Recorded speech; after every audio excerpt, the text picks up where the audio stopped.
Board कक्षा 12वीं वाले सभी विद्यार्थियों का 15 दिसंबर का जो पेपर है अर्थशास्त्र विषय का रुक जाना नहीं परीक्षा का पूरा पेपर और उसका सॉल्यूशन बता रहा हूं।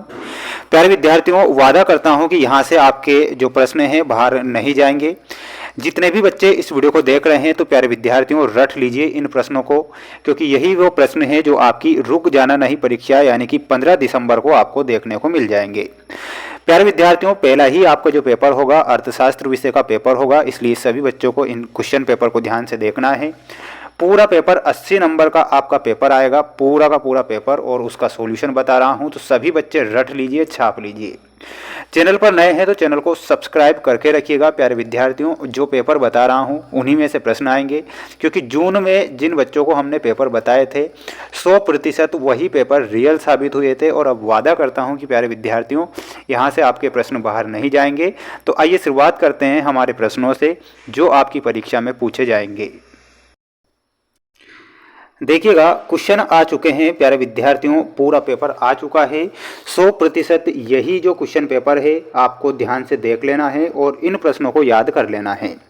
पहला ही प्रश्न 15 दिसंबर को आपको देखने को मिलेगा। सही विकल्प चुनकर लिखिए में आर्थिक समस्याएं क्यों उत्पन्न होती है। प्यारे विद्यार्थियों, पेपर में आपका प्रश्न पूछा जाएगा कि जो आर्थिक समस्याएं होती है वो क्यों उत्पन्न होती हैं।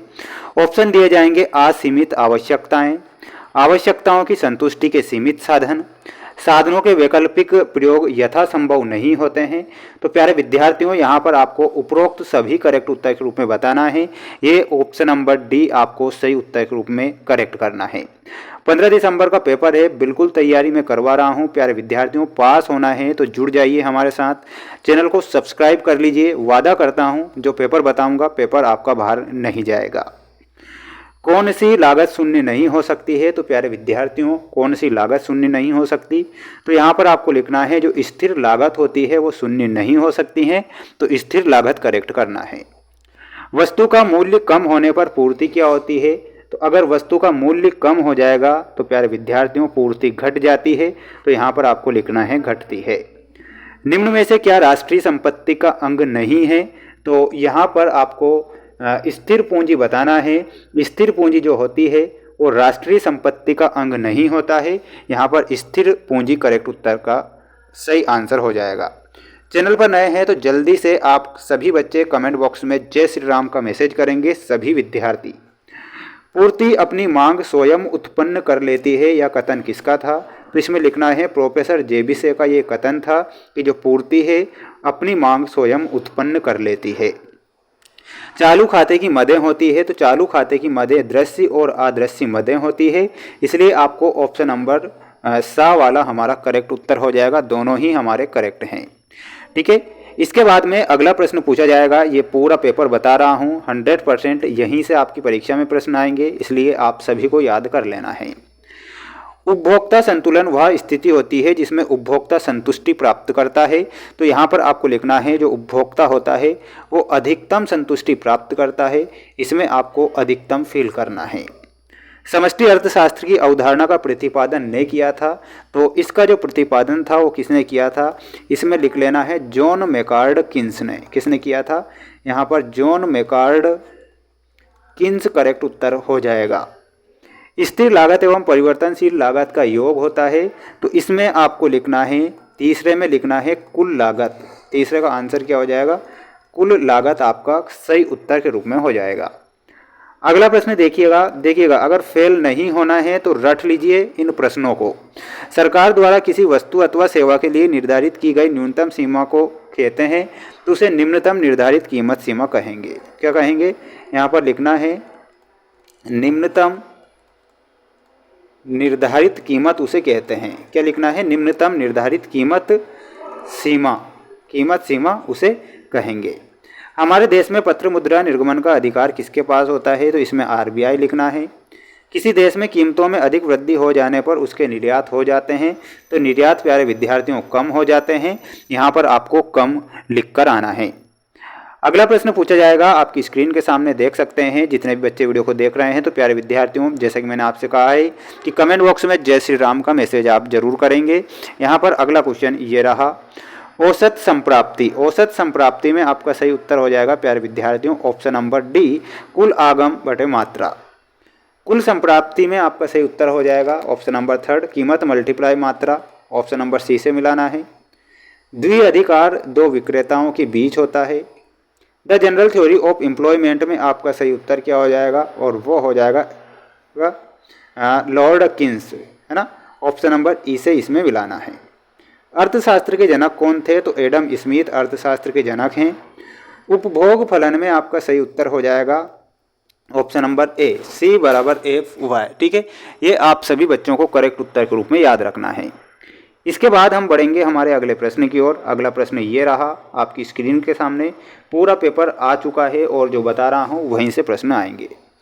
प्रभावपूर्ण इच्छा को क्या कहते हैं, तो प्रभावपूर्ण इच्छा को प्यारे विद्यार्थियों मांग कहा जाएगा। तो यहाँ पर आपको मांग लिखना है।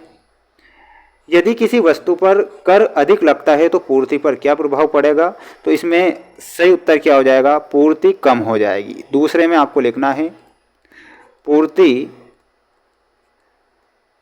कम हो जाएगी। पूर्ण प्रतियोगिता में वस्तु के मूल्य का निर्धारण किसके द्वारा किया जाता है, तो देखिएगा यहाँ पर आपको कमेंट बॉक्स में आंसर देना है ना। सामूहिक हितों पर कौन सा अर्थशास्त्र बल देता है, तो सामूहिक हितों पर समष्टि अर्थशास्त्र बल देता है। तो यहाँ पर आपको समष्टि अर्थशास्त्र लिखकर आना रहेगा। सरकारी बजट को संसद में कौन प्रस्तुत करता है, तो इसमें लिखना है वित्त मंत्री प्रस्तुत करता है। यहाँ पर वित्त मंत्री लिखना है। विलासिता की वस्तुओं की मांग कैसी होती है, तो इसमें आपको लिखना है अधिक लोचदार होती है। कैसी होती है, इसमें हो जाएगा अधिक लोचदार।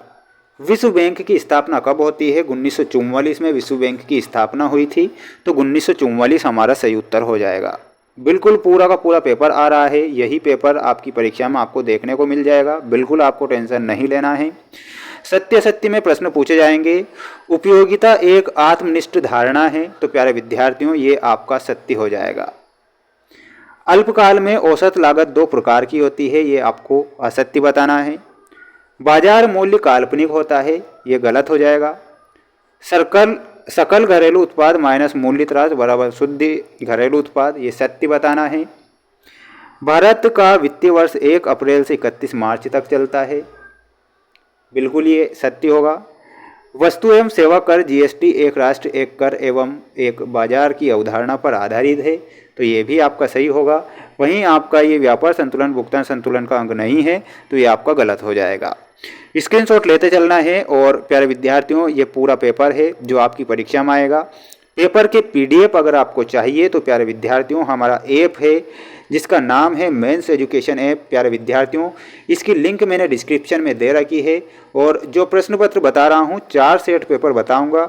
अगर ये 4 सेट पेपर आपने लगा लिए तो प्यारे विद्यार्थियों वादा करता हूँ कि दुनिया की 7 ताकतें आपको फेल नहीं कर सकती। ठीक है, मेंस एजुकेशन ऐप को इंस्टॉल कर लेना है। ये चारों सेट पेपर यूट्यूब पर भी मैं आपको बताऊँगा। वहाँ पर अगर पीडीएफ आपको चाहिए तो ये पूरा पीडीएफ मिल जाएगा। देख लो ये पूरा का पूरा पेपर आ चुका है जो कि 101% ये आपकी का पेपर रहेगा और परीक्षा में छप जाएगा। ठीक है, तो मिलते हैं नेक्स्ट वीडियो में सेकंड पार्ट में। जय हिंद।